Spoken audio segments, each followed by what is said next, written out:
At our anniversary party, my father-in-law wouldn't stop insulting me, but when I answered back, my husband screamed at me in front of 400 guests. Everyone laughed.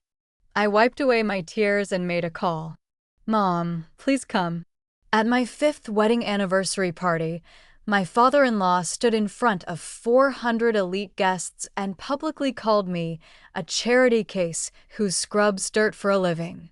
When my husband joined in the cruel laughter echoing through the ballroom, I didn't break down crying or run away.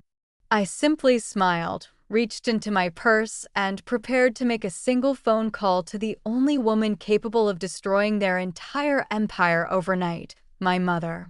My name is Maddie. I'm 33 years old, and I spent half a decade shrinking my existence to soothe the fragile egos of my wealthy in-laws. Before continuing this story, tell me in the comments where you're watching from. Like and subscribe if you've ever had to face people who seriously underestimated your worth. The crystal chandeliers of the exclusive Art Country Club cast brilliant light across the grand ballroom. 400 of the city's most influential politicians, investors, and high society members sat at tables covered in white silk. The air smelled of expensive perfume and roasted duck. It was supposed to be a celebration of my 5 years of marriage to Carter Reynolds. Instead, it became the execution of my dignity. Richard Reynolds, my 65-year-old father-in-law, stood at the main podium tapping his crystal champagne glass with a silver spoon. The room fell into respectful silence. Richard was the patriarch of Reynolds Commercial Real Estate, a man who built his entire personality around intimidating anyone he considered beneath his income level. From the day Carter proposed to me, Richard made it painfully clear that my career as an independent art restorer was nothing more than peasant work. For 5 years, I swallowed his cruelty. I endured family dinners where Richard served me supermarket wine while pouring $100 vintage Bordeaux for his blood relatives. I stayed silent when he intentionally excluded me from family portraits. I convinced myself that keeping the peace was the mature choice. I convinced myself that Carter loved me enough to make up for his family's toxic behavior. Richard adjusted his designer tie and leaned toward the microphone. His voice thundered through the silent ballroom. 5 years ago, my son Carter made a vow. We all know Carter. He's the brilliant vice president of our firm. A man carrying the heavy weight of the Reynolds empire on his shoulders and doing it gracefully. But behind every exhausted executive is a wife holding down the fort. Richard paused. His lips curled into a condescending smile. He looked directly at my table. Let's raise a glass to my lovely daughter-in-law Mad, a sweet little charity case happily sitting in her basement scrubbing dirt off old canvases, while my son actually builds the future of this city. Here's to Mad and her tiny art hobby. A wave of awkward, mocking laughter spread through the ballroom. I turned to look at my husband, desperately hoping to see shame in his eyes, hoping he would stand up and defend the woman he married. Instead, Carter laughed along with his father, swirling the amber liquid in his whiskey glass, looking slightly embarrassed by my mere presence. The heat of humiliation burned across my cheeks, but it was instantly replaced by icy clarity. The blindfold I had worn for 5 years suddenly fell away. I wasn't Carter's partner. I was an accessory. I was a convenient punching bag for a family of narcissistic bullies. I didn't shrink into my silk-covered chair. Slowly, I pushed it back and stood up. The scraping sound of wood against marble echoed sharply, cutting through the scattered laughter. I walked calmly to the nearest waiter, took the spare wireless microphone from his tray, and turned to face Richard. The room fell completely silent.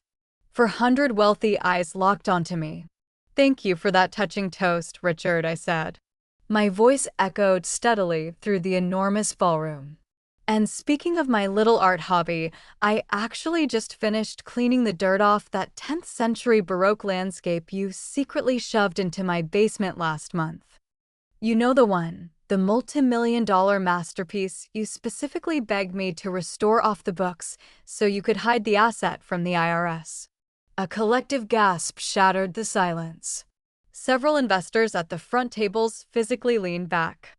The smug smile on Richard's face disappeared instantly, replaced by a sickly pale gray tone.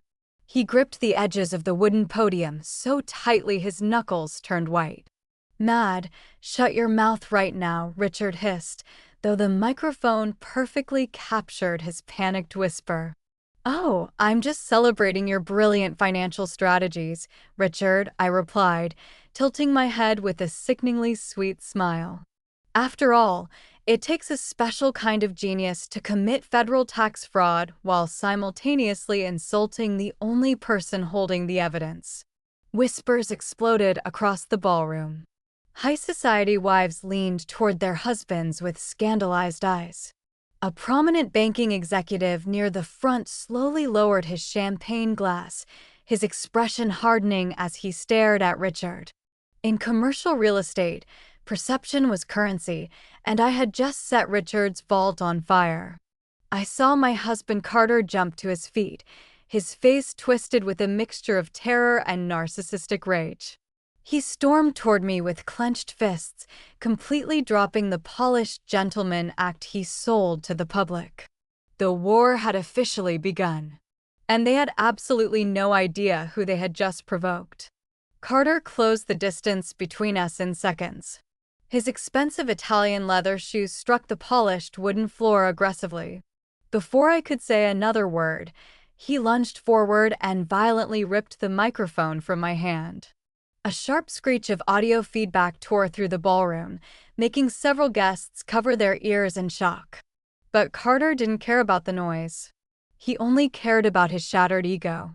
"You're completely insane," he shouted, his raw voice booming through the room without the microphone. Veins bulged against his silk collar. "You ungrateful, bitter peasant.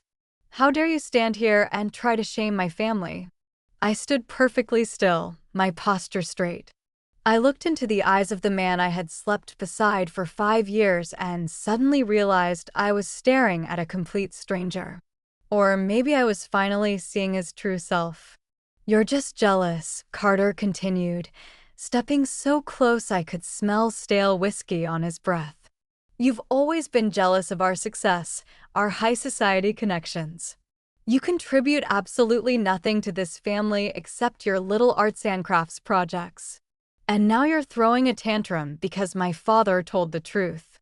His words were meant to crush me, but instead they unlocked a vault of buried memories. As he screamed, the reality of our entire marriage flashed before my eyes. I remembered the day we signed the lease for our luxury penthouse in the financial district. His family loved showing off their glamorous lifestyle, but none of these 400 elite guests knew the truth. They didn't know I had quietly paid the $80,000 security deposit with my hard-earned savings. I paid it because Carter had secretly blown his trust fund on a disastrous business investment and was too terrified to tell Richard. I remembered canceling my own gallery exhibitions just to stand silently beside him at endless real estate galas. I spent 5 entire years smiling like decorative furniture so he could feel like the most important man in the room. I ironed his shirts, managed his schedule, and absorbed his daily complaints about incompetent coworkers. I shrank my ambitions, dimmed my own light, and completely hid my true identity just to protect the fragile ego of a fundamentally mediocre man. I convinced myself my silence was an act of deep love. Today, I realized it was an act of complete self-betrayal.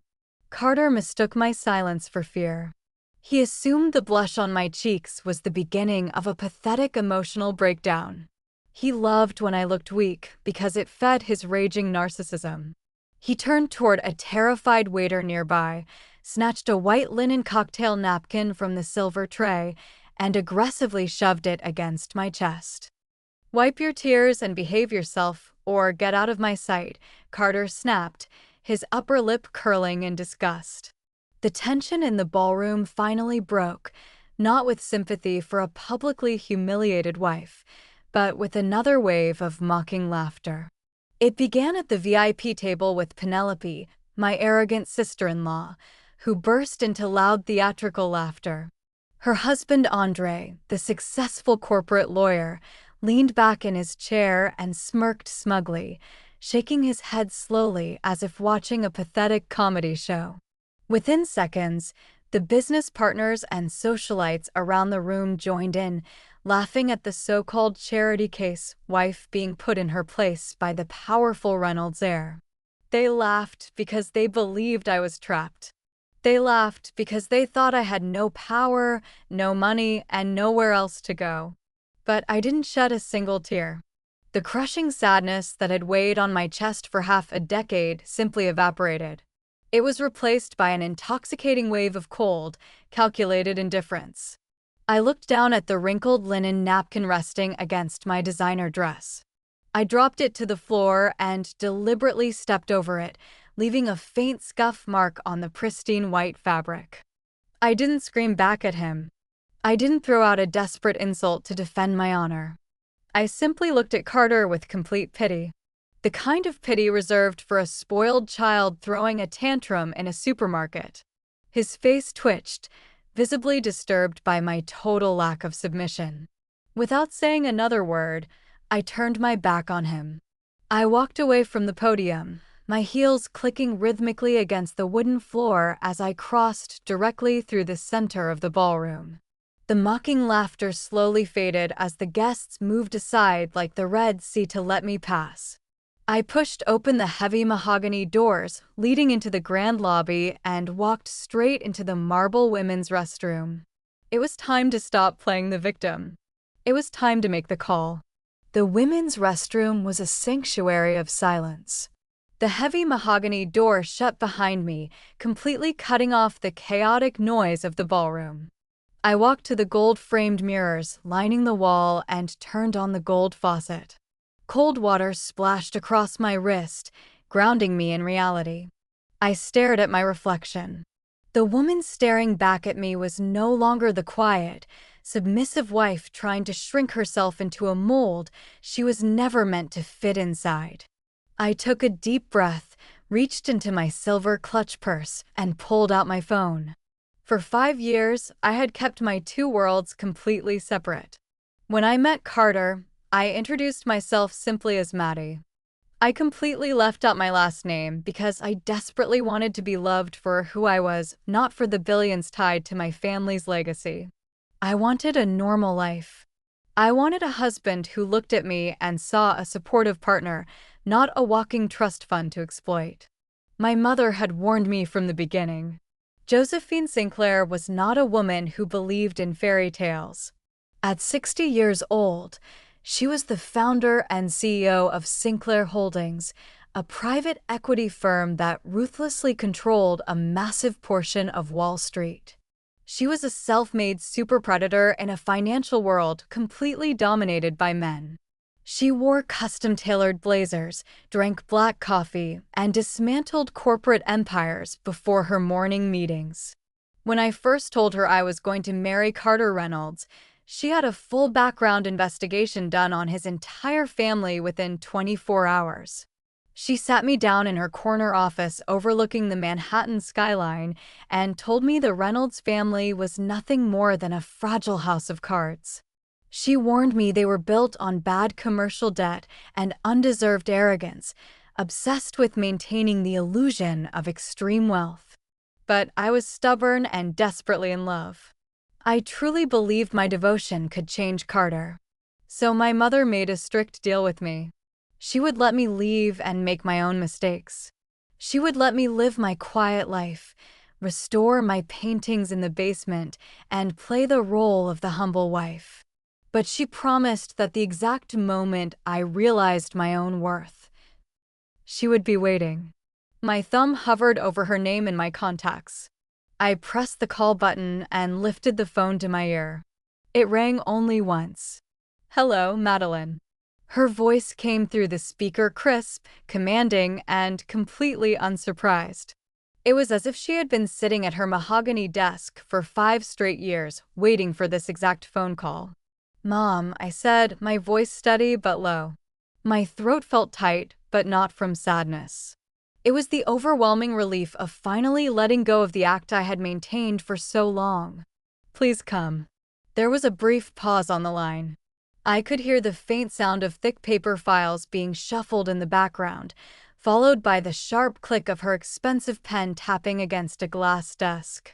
"I gave you 5 years to play house with those parasitic frauds. Mad," my mother replied, her tone dropping into a dangerously icy register that commanded absolute authority. 5 years of letting them treat my only daughter like household staff. "I assume the trial period is officially over." "It's over," I confirmed, straightening my shoulders as I stared deeply into my own eyes in the mirror. "I'm completely done playing the victim." "Good," my mother said. The heavy sound of a solid wooden office door opening echoed through the phone. "Don't waste another tear on that mediocre man. Stand tall. Remember exactly whose blood runs through your veins. I'll be there in 10 minutes. The line went dead. Slowly, I lowered the phone and stared at the black screen for a long moment. A strange electric energy began pulsing through my veins. The Reynolds family truly believed they held all the power because they owned a failing commercial real estate firm and a golf club membership. They thought they could publicly humiliate a helpless woman and walk away without a scratch. They were about to learn a catastrophic lesson about real power dynamics. I opened my purse, pulled out my favorite crimson lipstick, and carefully applied it. I smoothed the fabric of my evening gown and took one final look in the mirror. The frightened, people-pleasing wife was gone. Madeline Sinclair was fully awake. I turned off the faucet, picked up my purse, and opened the heavy restroom doors, ready to walk back into the snake pit. I no longer needed to run or hide. I just needed to entertain them until the shark arrived. I stepped out of the quiet sanctuary and back into the vast marble lobby of the country club. The air was still thick with the distant buzz of the ballroom, but out here the lighting was dimmer, casting long shadows across the intricate Persian carpets. I adjusted the thin gold strap of my evening bag and began walking decisively toward the main exit. My plan was simple. I intended to wait for my mother outside in the cool night air, far away from the toxic fumes of my husband's family. But my exit was abruptly interrupted. Standing directly in the center of the hallway, perfectly blocking the heavy glass doors, were my sister-in-law Penelope and her husband, Andre. Penelope stood with her arms tightly crossed over her designer dress, her sharp features twisted into a mask of pure condescension. Beside her stood Andre, a senior partner at a mid-sized corporate law firm who never missed an opportunity to remind everyone of his outrageous hourly rate. As a wealthy corporate attorney, Andre had spent the last 5 years desperately trying to prove he belonged in the Reynolds inner circle. He constantly sought Richard's approval and usually earned it by joining the family tradition of tearing me apart. Tonight was clearly no exception. As I approached, the rhythmic clicking of my heels echoing against the walls, neither of them moved an inch to let me pass. Andre adjusted the immaculate cuffs of his tailored suit. A smug, deeply satisfied smile spread across his face. He was holding a thick stack of legal-sized papers clipped together with a heavy black binder clip. Before I could even politely ask them to move, Andre aggressively closed the distance between us. With one sharp motion, he slammed the heavy stack of documents directly against my chest. The sudden impact forced me to quickly grab the papers before they scattered across the marble floor. "Sign it right now," Andre ordered, his voice dripping with arrogant, undeserved authority. I looked down at the bold capital letters printed across the first page. Postnuptial Asset Protection Agreement. A soft, breathless laugh escaped my lips in pure disbelief. "You really brought a legally binding contract to a wedding anniversary party?" I asked, looking back up at his smug face. Penelope rolled her eyes dramatically and stepped forward, invading my personal space beside her husband. Carter called us the second you stormed out of that ballroom like a dramatic child, Penelope sneered, her shrill voice scraping against my ears. He finally realized what a massive financial liability you are to this family. We're not going to let some bitter little gold digger try to take half of his commercial real estate empire just because her fragile feelings got hurt during a harmless toast. You're going to sign that document right now waiving any future claim to Reynolds' commercial assets, or you'll never set foot in that penthouse again. I looked at both of them, genuinely amazed by the depth of their financial delusion. Penelope truly believed her brother was an industry titan. Andre truly believed he was executing a brilliant and airtight legal strategy. Both of them were completely blind to the terrifying reality of the Reynolds family finances. They actually believed Carter owned an empire worth stealing. Carter wants to protect his massive empire from me, I repeated slowly, letting the absurdity of the statement hang heavily in the air between us. Andre crossed his arms and puffed out his chest to appear more physically intimidating. "Don't play dumb with me, Mad," he warned, leaning his face closer to mine. "I drafted that document myself. It's legally airtight. Carter has been far too generous with you these last 5 years, letting you live rent-free in a luxury skyscraper while you play with cheap paintbrushes in the basement. But tonight you crossed an unforgivable line.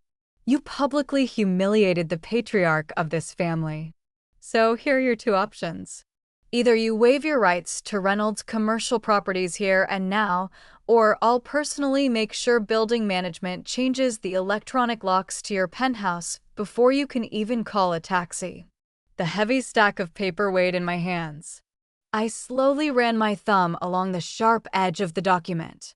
A normal woman without a safety net would have been terrified by this ambush. A normal woman would have been crying, begging for access to her own home, or desperately trying to call a cheap lawyer. But I was not a normal woman, and I certainly wasn't helpless. I looked down at the legal document, then back at Andre, noticing the faint bead of sweat beginning to form on his forehead. Despite his confident posture, he was trying to legally intimidate me into signing away my rights to a sinking ship, and he had absolutely no idea that I already owned the ocean it was drowning in. I looked from the thick legal document in my hands to Andre's perfectly manicured fingers and then to the smug, expectant face. And for the first time all night, I laughed. Not a nervous giggle or a hysterical sob. A deep, genuine laugh that echoed across the high marble ceilings of the country club lobby. Penelope physically stepped backward. Her eyes widened in confusion. The smug smile vanished instantly from Andre's face, replaced by a deep scowl of offended authority. "What exactly is so funny, Madeline?" Andre demanded, his voice dropping an octave as he tried to reassert dominance. "This is a legally binding document.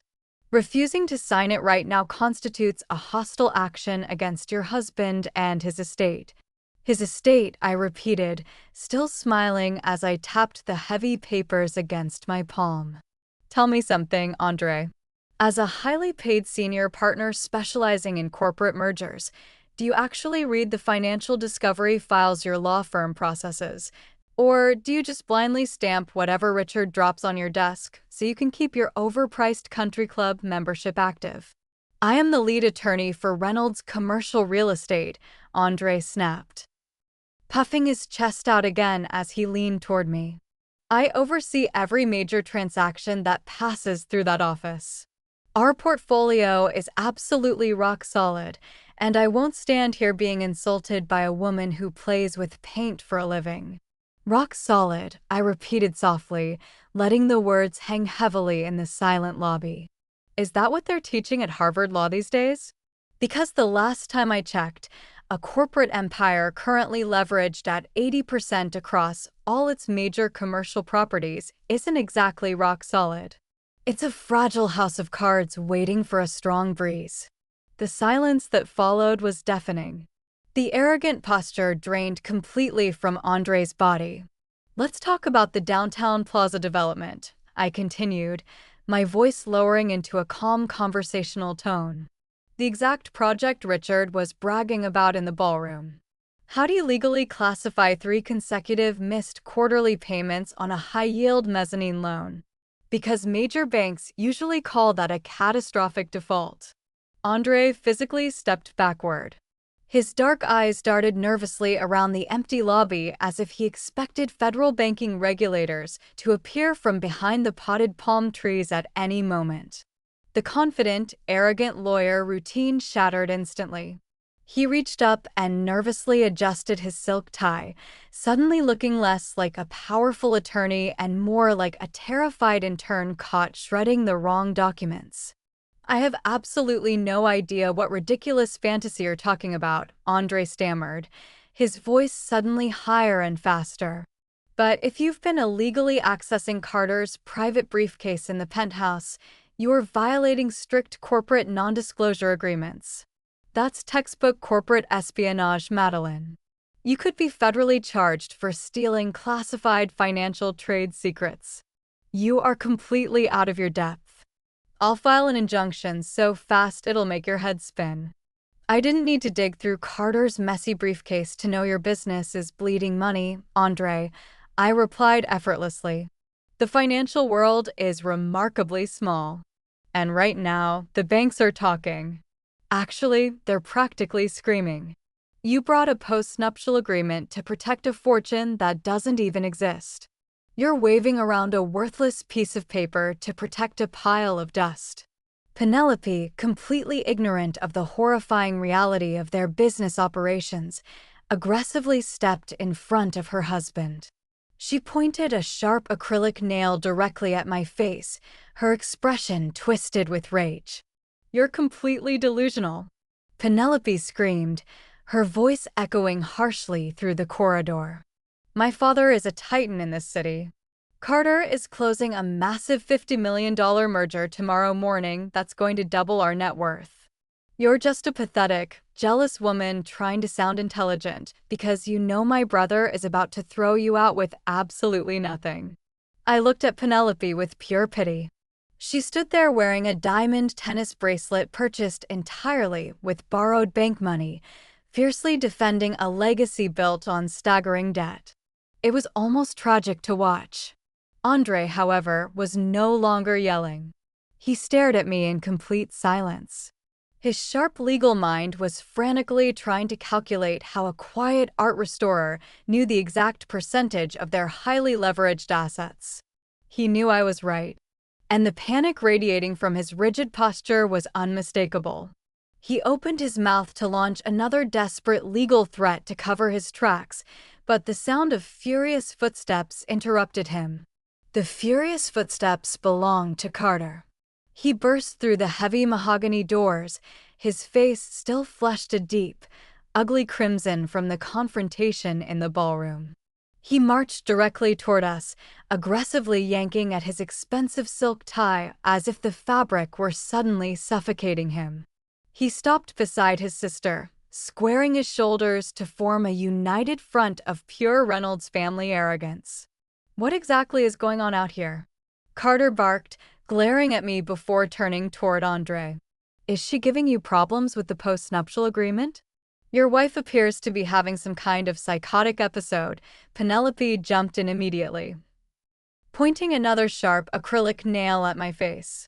She's out here insulting Andre's legal expertise and inventing completely ridiculous lies about the company's finances. Carter snapped his head toward me. His eyes narrowed into dark, hateful slits. For one brief moment, I saw genuine panic flash across his pupils. He knew I handled the household accounting. He knew I saw the bright red overdue notices buried beneath his golf magazines on the kitchen island. But his fragile narcissistic pride would never allow him to admit weakness in front of his sister and successful brother-in-law. You really don't know when to keep your mouth shut, do you, Mad? Carter growled, stepping aggressively into my personal space. You embarrassed my father in front of 400 of the most important investors in the city, and now you're out here disrespecting my family. You think because you cleaned a few dirty paintings, you suddenly understand high-level corporate finance. I understand basic math, Carter. I replied evenly without stepping back a single inch, which is clearly more than anyone in your bloodline can say. That's enough, Carter shouted, his voice echoing against the marble pillars of the lobby. I'm completely done playing games with you. You want to act like an ungrateful, rebellious brat? Then you can live exactly like one. Starting tonight, I'm cutting off every credit card in your wallet. Don't even think about charging a taxi to my account. He pointed a trembling finger toward the massive glass exit doors leading to the valet station. And don't bother coming back to the apartment, Carter continued, his voice dripping with poisonous triumph. I'm texting the building concierge right now. I'm telling them to deactivate your electronic key fob and permanently deny you access to the penthouse. Let's see how arrogant you feel when you're sleeping on the street tonight. Penelope crossed her arms, a cruel smile spreading across her face. She looked at me as if I were trash waiting to be swept out the back door. Andre stayed silent, though his sharp lawyer eyes nervously flicked between Carter and me, trying to understand the shifting power dynamic. I looked down at the polished marble floor, took a slow, steady breath, and let out a soft, almost sympathetic sigh. When I lifted my gaze again, the triumphant sneer on Carter's face faltered slightly. Cut off my credit cards? I asked calmly, my voice completely free of fear. You mean the platinum cards registered under my personal social security number? The ones carrying a zero balance because I actually pay my bills on time every month. Carter blinked rapidly, momentarily thrown off balance by the cold reality of my words. And blocking me from the penthouse? I continued, taking one slow, deliberate step toward him. That's a fascinating legal threat, Carter. I'm incredibly curious to see how building management handles a request to lock out the primary leaseholder. Penelope scoffed loudly and rolled her eyes. Stop lying, Mad. Everybody knows Carter pays for that luxury apartment. He does. I asked, shifting my gaze toward Penelope as her confidence suddenly wavered. Then I looked back at my furious husband. Did you tell your sister the truth about our apartment, Carter? Did you tell your brilliant corporate lawyer brother-in-law exactly how we secured that lease? Carter's face drained from fiery red to sickly pale in seconds. He swallowed hard. Shut up right now, Mad. 3 years ago, I said loudly enough for both Andre and Penelope to hear every syllable clearly. Carter decided to play real estate mogul without his father's permission. He dumped his entire trust fund into a disastrous shopping center project on the east side. It collapsed within 6 months. Richard was so furious and embarrassed that he froze Carter's accounts completely. I told you to shut up, Carter hissed, stepping forward as if he wanted to physically cover my mouth with his hand. So when it came time to sign the lease for that beautiful 5,000 square foot penthouse, I continued, my voice slicing through the lobby like sharpened steel. Carter didn't have a single dollar to his name. I was the one who quietly transferred the $80,000 security deposit and first month's rent. I paid for it with the money I earned from my little art hobby. I watched the devastating realization spread across Penelope's face. She slowly turned toward her brother, her eyes wide with shock and sudden, undeniable disgust. In the Reynolds family, the only sin worse than being poor was losing money and looking foolish. Carter had managed to do both. And I had just exposed his deepest financial humiliation in front of the exact people he constantly tried to impress. So go ahead, Carter, I challenged, pulling my phone from my evening bag and holding it toward his chest. Call the concierge. Tell them to lock out the woman who actually pays the rent for your fake luxury lifestyle. I absolutely dare you. Carter froze completely. His hand hovered awkwardly in the air. He didn't reach for my phone. He didn't call my bluff, because he knew it wasn't a bluff. The heavy silence in the lobby was suddenly shattered by the sound of sharp, furious footsteps striking the marble floor. "So this is what we're doing now," a deep, booming voice demanded. I turned to see Richard Reynolds marching through the ballroom's grand double doors. His face was a mask of concentrated fury. He had clearly noticed the prolonged absence of his son and attorney son-in-law and had come to crush whatever rebellion he assumed I was creating. The moment Richard entered the space, the entire power dynamic shifted. Carter visibly relaxed. His shoulders dropped as he stepped back, allowing his father to take control. Penelope smirked smugly, her confidence instantly restored by the patriarch's presence. Even Andre straightened slightly, eager to watch Richard accomplish the intimidation he himself had failed to deliver. Richard stopped a few feet away from me, his cold eyes scanning the scene. He looked at the thick stack of legal papers still in my hands, then turned toward Carter with deep disappointment. "I told you to handle this quietly, Carter," Richard snapped without even looking at me yet. "I told you to get her signature before the appetizers were served." Now half the ballroom is whispering about why the guest of honor stormed out like a spoiled child. Finally, he turned his gaze toward me. It was the same look of absolute contempt he had given me the first day we met. To Richard, I was not a human being. I was a bookkeeping error. A failed investment his son had made and needed to aggressively erase. "You really thought you did something clever in there, mad," Richard said, his voice dangerously low.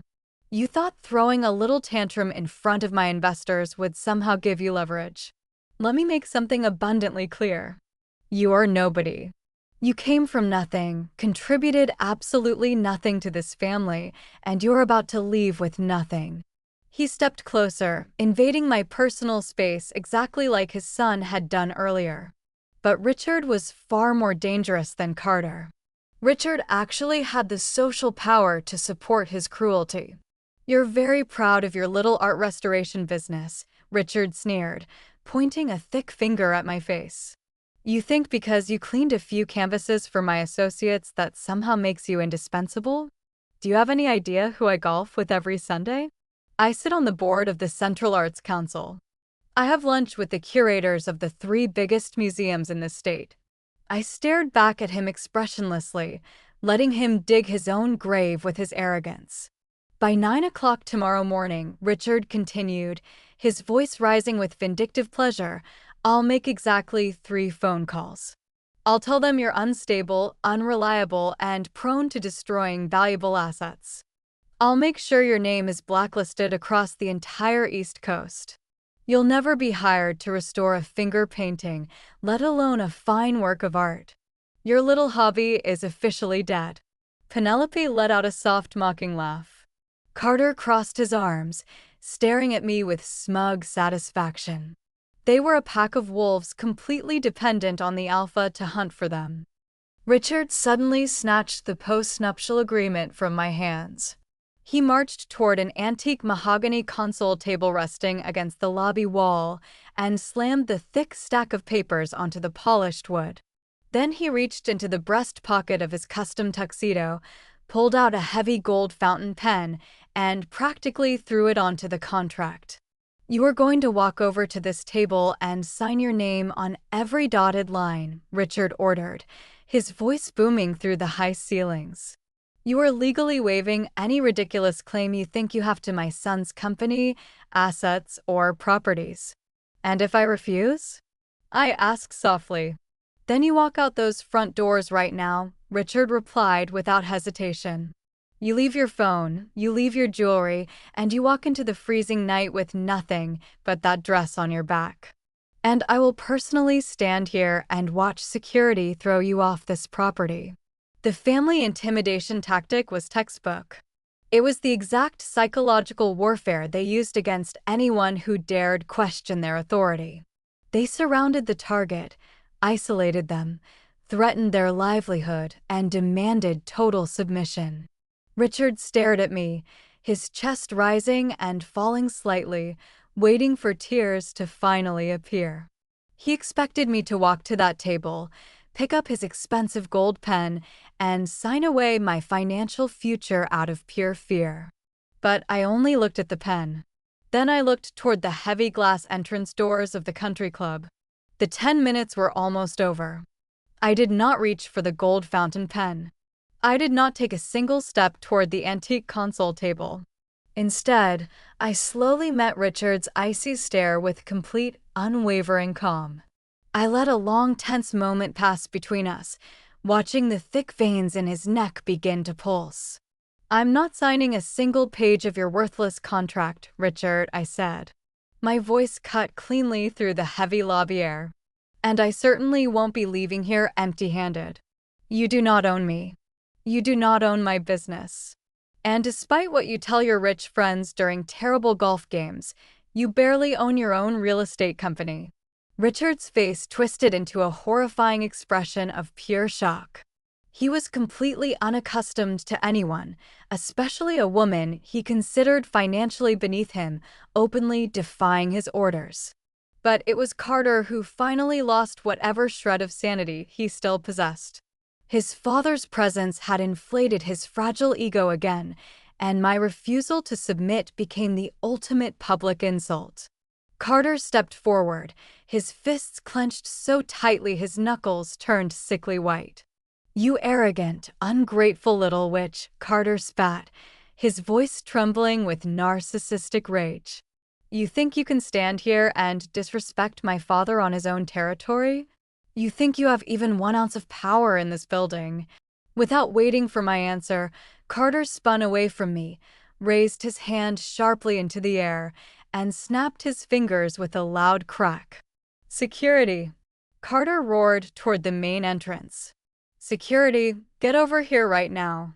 Instantly, 2 massive men in black suits and discreet earpieces detached themselves from their posts near the valet station. They moved with fast practiced efficiency, their heavy shoes echoing ominously across the polished marble floor. The country club hired these men specifically to protect the elite from the outside world. Tonight, Carter was using them as personal attack dogs. As they approached, Carter pointed a trembling, accusing finger directly at my chest.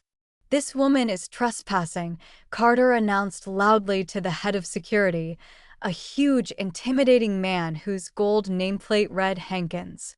"She is causing a major disturbance at a private family event, and she is no longer welcome on this property. I want her physically removed immediately. Don't let her grab a coat.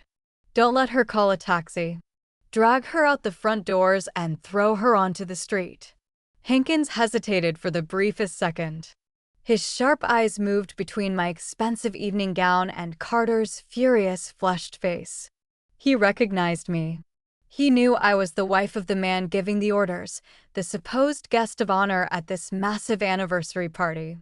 But in this fiercely exclusive club, the Reynolds family signed the checks and controlled the room. Ethics didn't matter here. Only wealth hierarchy. Penelope let out a delighted, malicious laugh, practically vibrating with excitement. She was eagerly waiting to see me humiliated, manhandled, and tossed onto the freezing pavement like common trash. Andre crossed his arms with a smug, satisfied grin. As a lawyer, he knew exactly what Carter was doing. Establishing total physical and legal dominance by treating me like an unwanted trespasser. The 2 security guards closed the remaining distance, aggressively stepping into my personal space. They positioned themselves on either side of me, completely blocking my path to the exit doors. Their enormous bodies cast dark, heavy shadows over me, creating an immediate and terrifying physical threat. The air in the lobby suddenly felt painfully thin. This was no longer just a war of words or financial documents. My husband was actively ordering strange men to put their hands on me.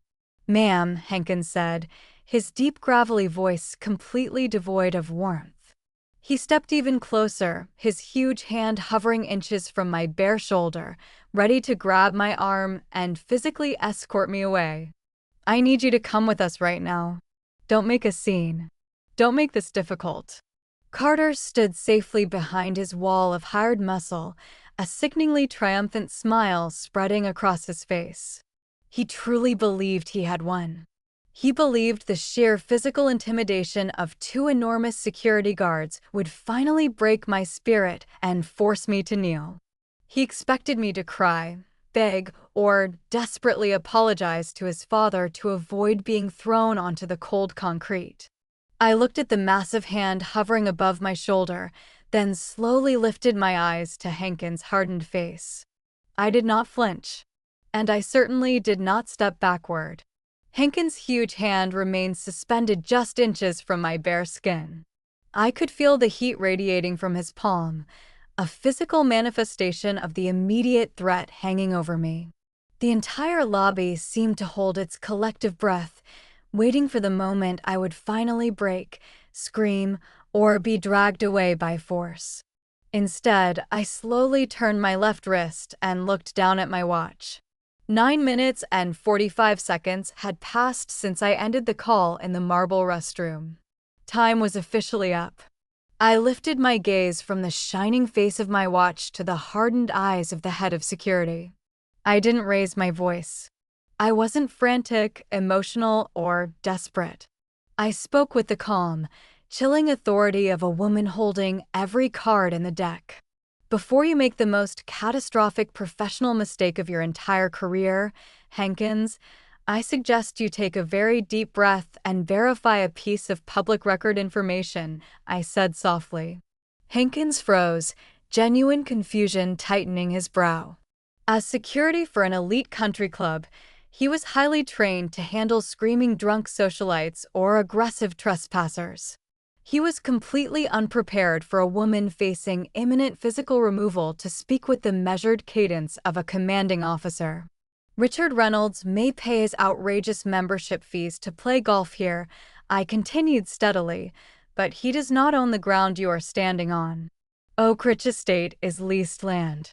You may want to radio your general manager and ask exactly which private equity firm owns the master deed to this entire property before you dare put a finger on my arm.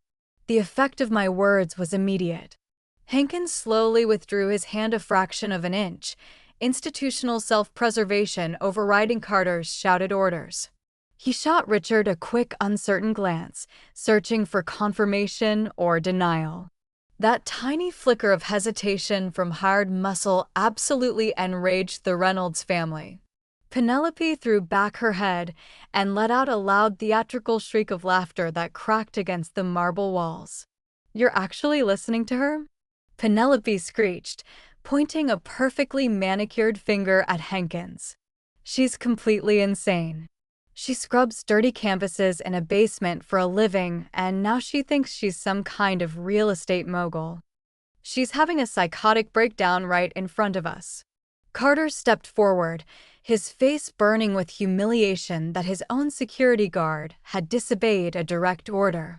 "Grab her, Hankins," Carter shouted, his voice cracking with unhinged rage. "Stop listening to this crazy nonsense. She's a desperate gold digger trying to buy time because she knows she has absolutely nothing left to her name. Throw her out. Right now." Andre slowly shook his head, slipping fully into his most condescending lawyer persona. "Frankly, this is embarrassing to watch." Mad, Andre sighed, adjusting his expensive silk tie. "Claiming you own the country club? Oak Ridge Estate has been owned by a private holding corporation for over 2 decades. Those assets are fully shielded.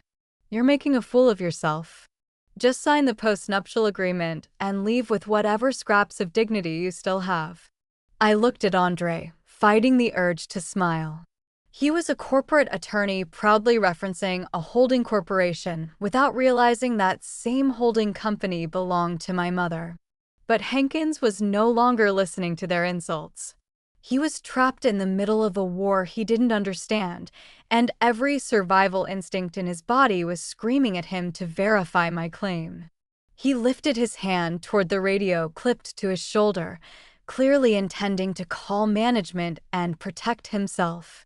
If you don't remove this hysterical woman from my sight this instant, I will personally make sure you lose your job, Richard roared, stepping directly in front of Hankins.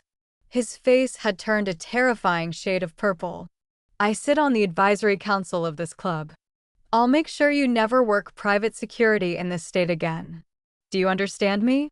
The chaos reached a deafening crescendo. Carter tried to shove past the guards to grab my arm while Penelope screamed insults, calling me crazy, delusional, unstable. Richard aggressively threatened the staff. They were a swirling storm of narcissistic abuse, completely convinced of their untouchable superiority. They were so blinded by arrogance they couldn't see the reality looming over them. I remained perfectly still. I didn't defend myself against the rapid-fire insults. I simply stood there, watching my husband's face twist into an ugly mask of furious entitlement. They were all so certain inside their imaginary kingdom. But the clock had finally run out, and the storm they had begged for had officially arrived. Right on cue, the massive double doors of the country club entrance didn't simply open, they practically exploded inward. A sharp, violent gust of cold night air swept through the grand lobby, instantly dropping the temperature and rattling the heavy crystal prisms hanging from the chandeliers above. Everyone froze. Richard stopped mid-rant. Carter lowered his accusing hand. Penelope snapped her mouth shut, her theatrical laughter dying instantly in her throat. Even Hankins and the other guard turned sharply, hands instinctively drifting toward the equipment on their belts. The woman stepping across the polished threshold was not the tragic, impoverished mother the Reynolds family had spent 5 years mocking aloud. It was Josephine Sinclair. At 60 years old, my mother didn't simply walk. She glided with the terrifying predatory grace of a woman who owned every room she entered. She wore a tailored charcoal Armani suit cut with razor precision. A midnight blue cashmere coat rested effortlessly over her shoulders, untouched by the brutal winter wind outside. Under the bright lobby lights, the subtle, unmistakable flash of a diamond-encrusted Patek Philippe gleamed on her wrist. Her silver hair was styled in a flawless sleek bob framing a face carved from pure ice, authority, and absolute control. She didn't look like a woman who rode city buses. She looked like a woman who bought bus companies just to fire the board of directors afterward. Flanking her on both sides were 2 imposing executive assistants dressed in identical black tailored suits, carrying the kind of cold, calculated expressions usually seen on federal agents. Each held a heavy leather briefcase with combination locks. As a corporate lawyer, Andre immediately recognized the premium Italian leather. His eyes darted nervously toward the briefcases. Inside them were complete financial dossiers that could reduce the Reynolds legacy to ashes. The concentrated aura of power radiating from my mother hit the lobby like a physical shockwave. Real wealth didn't scream, boast, or throw public tantrums like Carter had. Real wealth demanded silence. And the silence that suddenly swallowed the marble lobby was deafening. Hankins and the other security guard felt the shift instantly. These men had spent their careers protecting local elites. Their instincts for survival were razor-sharp. Without a single verbal command, both guards immediately lowered their hands and stepped backward in perfect synchronization, completely clearing the space around me. The physical threat they represented seconds earlier evaporated into nothing. They no longer answered to Carter or Richard. Their instincts told them the real authority had just entered the building. My mother didn't even acknowledge the guards retreating. She didn't look at Penelope staring open-mouthed at the cashmere coat. She didn't look at Andre rapidly calculating the level of corporate danger represented by the assistants beside her.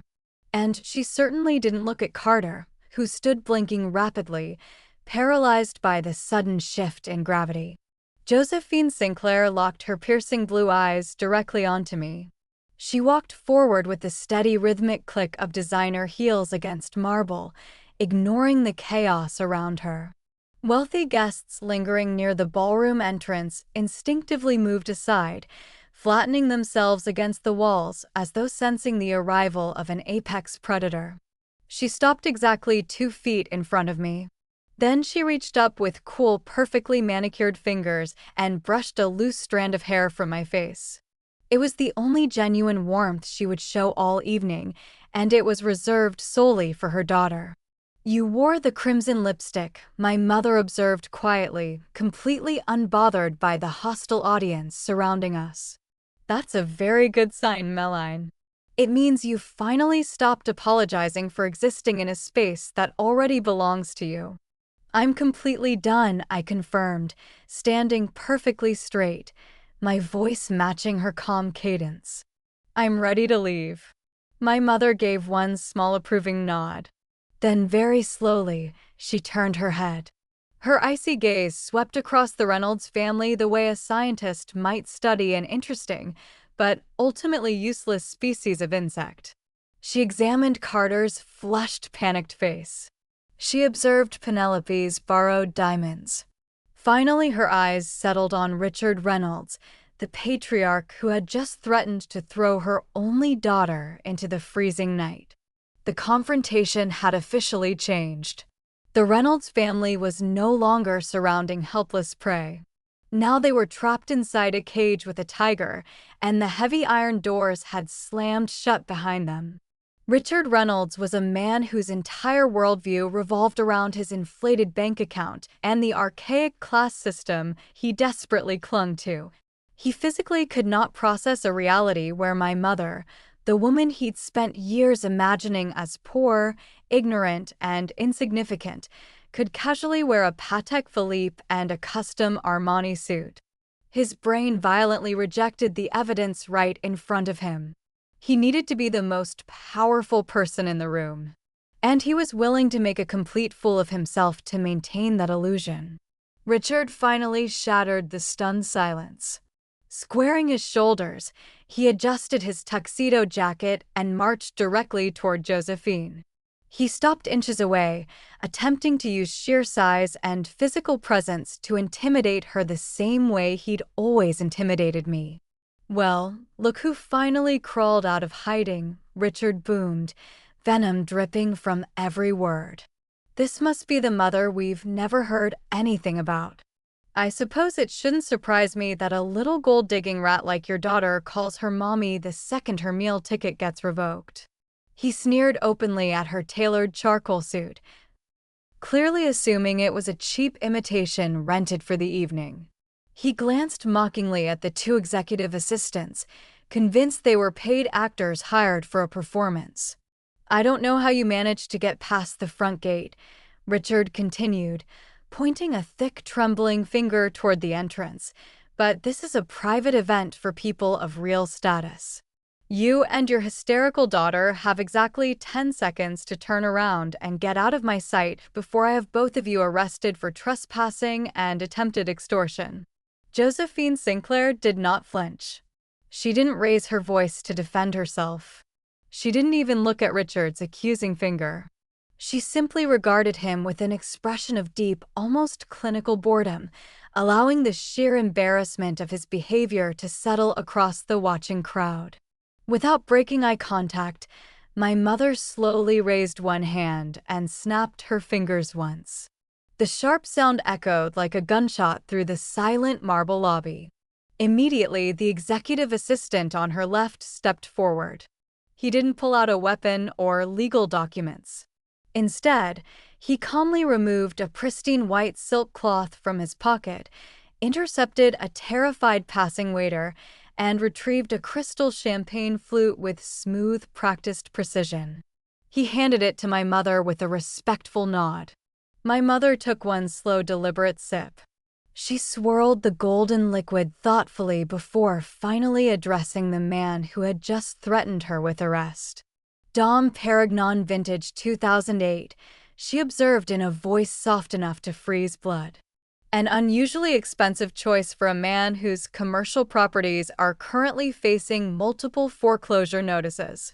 Richard's accusing hand dropped instantly. His face went blank. The aggressive posture collapsed right out of him. He blinked rapidly, his mind desperately trying to process how this supposed trailer park mother possessed classified knowledge of his looming financial collapse. Carter, completely oblivious to the warning sirens screaming around him, stepped protectively beside his father. Sweat soaked through his collar. His tailored shirt suddenly looked too tight for his panicked body. "Who the hell do you think you are?" Carter demanded, his voice cracking under pressure. "You can't just walk in here making insane accusations. My father is Richard Reynolds. He practically built this city's business district. You're just some pathetic old woman trying to help your daughter steal my money." Penelope nodded furiously beside him, clinging desperately to her brother's delusion. Arms crossed, she tried to look intimidating, but only looked ridiculous. Andre, however, had gone completely silent. Every legal instinct he possessed was screaming at him. He stared intensely at my mother, his face draining of color as recognition clawed its way through his mind. He knew the watch. He knew the briefcases. He had seen her somewhere before, probably on the front pages of financial newspapers he studied religiously. The horrifying realization of who stood before him was finally beginning to settle in. My mother ignored Carter completely. She handed the half-empty champagne flute back to her assistant, smoothed the lapel of her blazer, and stepped closer, forcing the imposing patriarch Richard Reynolds to instinctively retreat half a step backward. She didn't even acknowledge his retreat. Dismissing him as irrelevant was the ultimate insult to a man who survived entirely on constant validation and fear. Instead, she glided past him and stopped directly in front of my husband. Carter swallowed hard. He tried maintaining his aggressive broad-shouldered posture, but up close my mother's presence was suffocating. She looked him up and down slowly, her cold eyes lingering on his expensive silk tie and the nervous sweat gathering at his temples. She was dissecting him piece by piece without ever raising her voice. "So you're the boy," my mother asked softly, almost melodically, "who handed my daughter a cocktail napkin and told her to wipe away her tears?" Carter shifted nervously. He glanced toward his father for support, but Richard was still frozen by the mention of foreclosure notices. Forced to defend himself alone, Carter defaulted to the only weapon he had ever truly mastered: arrogant entitlement. "I'm a grown man," Carter snapped, puffing out his chest. "I'm the vice president of Reynolds Commercial Real Estate, and I'm the man who gave your daughter a luxurious life she never could have afforded on her own." My mother tilted her head slightly, amusement flickering at the corner of her mouth. "A luxurious life," she repeated gently, as though humoring a delusional child. "Yes," Carter barked louder, trying desperately to convince the crowd watching him. "She lived in my luxury penthouse. She attended my high society galas. I paid for everything. But tonight she proved exactly what she is: a bitter, ungrateful peasant who can't handle the realities of high-level business." My mother never interrupted him. She simply watched him rant, allowing him to unravel the rope he was eagerly hanging himself with. This was the ultimate cat-and-mouse game, and Carter didn't even realize he was the prey. "You think you can walk in here wearing a rented designer suit and intimidate me?" Carter scoffed, emboldened by her silence. "I know exactly what kind of people you are. Con artists. Grifters. You probably pawned everything you own just to look presentable tonight. But it won't work. My family is untouchable. Tomorrow morning I'll be sitting at the largest boardroom table in the financial district finalizing a $50 million corporate merger. That deal will cement the Reynolds legacy for the next century. We are titans. We build skylines. And you and your pathetic daughter are nothing but peasant trash." The lobby fell completely silent. Hundreds of wealthy guests hanging around the ballroom entrance listened to every word. Penelope wore a smug, satisfied smile, fully believing every ounce of her brother's bravado. Even Richard seemed to regain some confidence at the mention of the merger supposedly saving the family empire. But from the corner of my eye, I saw Andre. The successful corporate attorney had finally connected the dots. His hands began trembling violently. He tried reaching for Carter's sleeve to physically stop him from speaking further, but it was already too late. My mother allowed Carter to finish his ridiculous speech. She let the echo of his arrogance fade into the cold marble walls. Then the faint amused smile on her lips slowly bloomed into something terrifying. A predator's smile. The exact smile that made seasoned Wall Street bankers break into cold sweats moments before losing everything. A $50 million corporate merger, my mother mused, her voice carrying clearly through the silent lobby. She turned slightly toward her executive assistant, exchanging a brief, knowing glance. "Wait," Andre gasped, his voice breaking sharply. "The debt transfer. I reviewed that transfer 6 months ago. It was a standard corporate reassignment. The loan terms were locked." My mother slowly turned her icy gaze toward him, and for the first time that evening, there was something almost resembling amusement in her expression. "Yes, counselor," she replied smoothly.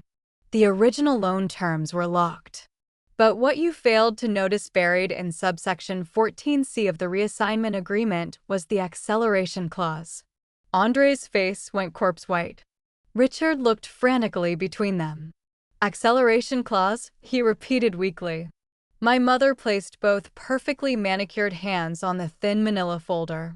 The moment Reynolds Commercial Real Estate failed to maintain its liquidity ratios for 2 consecutive quarters, she continued calmly, the creditor gained the legal right to call the entire debt immediately due in full.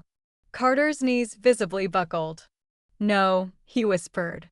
"Yes," my mother said. She opened the folder completely and slid the single document across the polished mahogany table.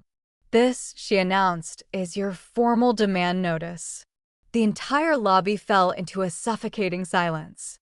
"You have 72 hours to repay the full $30 million. Richard physically staggered backward as if someone had punched him in the chest. "That's impossible," he croaked. "I know," my mother replied. Penelope let out a sharp, panicked sob. Andre grabbed the edge of the table to steady himself, his legal instincts rapidly calculating the catastrophic implications. Default on $30 million would trigger cross-collateralization clauses. The office tower would fall. The shopping developments would fall. The country club memberships, the penthouse, the luxury vehicles, the public reputation, everything would collapse like dominoes. Carter stared at me with hollow eyes. "You're destroying us," he whispered. I finally stepped forward beside my mother. "No, Carter," I answered quietly. "You destroyed yourselves. We just stopped protecting you from the consequences."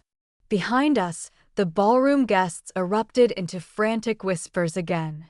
Phones came out instantly. Investors were already fleeing the sinking ship in real time. Richard's breathing became ragged. "You can't do this to a family," he said desperately. My mother tilted her head slightly. "A few hours ago," she replied, "your family tried to throw my daughter into the snow without a coat." She paused. "I'm simply returning the same level of mercy. You can't just alter the payment schedule without cause. The loan doesn't mature for another 5 years." My mother turned her piercing gaze toward Andre. Then she smiled again, and it was the most terrifying expression I had ever seen. "You are absolutely correct, counselor," my mother nodded pleasantly. "The payment schedule was locked in unless, of course, the debtor violates the standard covenants buried deep within the agreement. I assume you thoroughly read the updated contract when the debt was transferred to my holding company." Andre froze, his eyes darting rapidly as he mentally scanned the hundreds of pages of legal jargon he had undoubtedly skimmed over 6 months earlier. "Allow me to refresh your memory," my mother offered generously. Paragraph 7, subsection B. The moral turpitude and public disrepute clause is a very standard addition I require in all of my high-yield debt acquisitions. It clearly states that if the debtor, or any immediate family member of the debtor, engages in public behavior that severely damages the reputation, dignity, or public standing of the creditor, or the creditor's immediate family, the loan enters immediate default. The realization hit Andre with the force of a freight train. He stumbled backward, slamming hard into the marble pillar behind him. You have just spent the last 20 minutes standing in the lobby of a crowded country club, my mother continued, raising her voice so it echoed clearly through the packed ballroom. Publicly harassing, threatening, and verbally abusing my only daughter. You ordered security guards to physically remove the sole heiress of Sinclair Holdings in front of 400 prominent investors. That is not merely a violation of basic human decency. It is a textbook, legally undeniable violation of the moral turpitude clause. She turned back toward Richard, who was now swaying slightly, his face completely drained of color. As the primary creditor, my mother declared, her voice ringing with absolute authority, I am officially activating the default clause. The entire $30 million balance is now due immediately. You have exactly 48 hours to transfer the funds to my holding company, or I will seize every single asset tied to your name. I will take your company. I will take your homes. I will take the cars from your driveways. Richard tried to speak, but no words came out. His face turned a horrifying shade of mottled purple. He raised a trembling hand and clawed desperately at the collar of his custom tuxedo shirt as though invisible hands were choking him. A sharp, guttural gasp escaped his lips. He clutched his chest tightly, his knees finally buckling beneath the crushing weight of his total destruction. He collapsed backward into a luxurious velvet chair in the lobby, his eyes rolling back in pure, unfiltered panic. As Richard's heavy body hit the velvet chair, another wave of gasps erupted from the ballroom entrance. Carter rushed to his father's side, frantically loosening the patriarch's silk tie and patting his chest. But nobody screamed for a doctor. Nobody called an ambulance. It was blatantly obvious to every wealthy investor watching from the doorway that Richard was not suffering a fatal heart attack. He was suffering the crushing, paralyzing realization that his financial life was completely over. Meline, please, Penelope choked out, her voice cracking into a sharp, agonized whine that echoed through the marble walls. For the first time in 5 years, there was no mockery in her expression. No superiority. No venom. Only terror. She stumbled another shaky step toward me, clutching desperately at the diamond tennis bracelet on her wrist as though it could somehow save her. I didn't know, she whispered frantically, tears streaming down her face. I swear to God, I didn't know who you were. Carter told us you were just. Just what? I interrupted coldly. Penelope flinched like I had slapped her. Just some nobody? I asked quietly. A charity case? A woman you could humiliate for sport because you thought she had no power. The entire lobby remained deathly silent. 400 wealthy socialites and investors watched without moving, captivated by the complete destruction unfolding before them. Penelope's knees visibly weakened. I was wrong, she sobbed. Please, Meline. Please don't do this to us. We'll apologize. We'll fix everything. We can start over. Behind her, Andre didn't even look up from his phone. That hurt her more than anything. The husband who had spent years flaunting his power beside her was now pretending she no longer existed. My mother watched Penelope with the detached calm of a surgeon observing a failed procedure. Then she spoke. No, my mother said flatly. You cannot start over. Penelope's breathing caught sharply. You spent years mistaking kindness for weakness, my mother continued. You saw a gentle woman and decided she deserved humiliation because she didn't flaunt wealth the way you did. That was your mistake." Penelope burst into fresh sobs. "I'll do anything," she cried.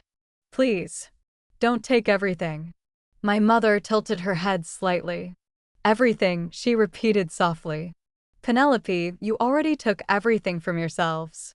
My daughter merely stopped protecting you from the consequences." Carter slowly rose from beside his father, his face pale and hollow. "Meline," he whispered. I looked at him one last time. The man who had once seemed so powerful now looked completely broken. Not because he had lost money, but because he finally understood what he had destroyed with his own arrogance. "You didn't lose a business tonight, Carter," I said calmly. "You lost the only person in your life who ever truly loved you without wanting something in return." His eyes filled instantly with regret. But it was far too late for regret to matter anymore. "Please," Penelope sobbed, her voice cracking apart into desperate, ugly gasps. "You have to stop this. You can't let your mother do this to us." I stared at her in genuine disbelief, almost fascinated by the sheer shamelessness of her transformation. Less than 15 minutes earlier, she had stood in this exact spot with an acrylic nail pointed directly at my face. She had called me a psychotic gold digger. She had laughed with cruel delight at the thought of security guards throwing me into the freezing winter night with nothing but the dress on my back. Now all of that arrogance had vanished. In its place was the terrified crying of a spoiled woman watching her entire world collapse around her. "We're family," Penelope wailed loudly, stumbling another step forward and desperately reaching for my arm. I immediately stepped back, refusing to let her touch me. "You're my sister, Meline," she cried. "You know we love you. Carter loves you so much. My dad was just stressed about the merger. We didn't mean any of those horrible things we said. We were joking. Please, I'm begging you. Talk to Josephine. Tell her to reinstate the rescue deal. Tell her to cancel the default notice. We'll lose our homes. We'll lose everything." I looked at her tear-stained face and felt absolutely nothing except a cold, final sense of closure. "Sister," I repeated softly, tasting the word like it belonged to a foreign language. "You never called me your sister when you intentionally excluded me from family vacation plans. You never called me your sister when you mocked my clothes at Sunday dinners. You never called me your sister when you encouraged your husband to hand me a post-nuptial agreement." I took one slow step closer.